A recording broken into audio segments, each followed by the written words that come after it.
বসে পড়লাম দুপুরের খাবার নিয়ে। দুপুরের খাবারে মেনু হচ্ছে পটল আর ট্যাংরা মাছের ঝোল।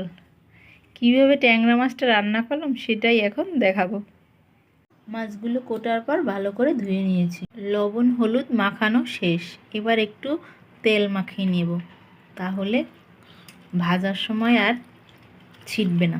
আজকে রান্না করব মাটির চুলায়, দেখবে সবাই। মাছ ভাজা শেষ। আদা বাটা, জিরা বাটা, হলুদ, মরিচ, ধনে গুঁড়া, লবণ সব কিছু একসাথে বাটিতে পুরো মাছটাই সরিষার তেলেই রান্না করতেছি। কষানো মশলায় জল দিয়ে দিয়েছি।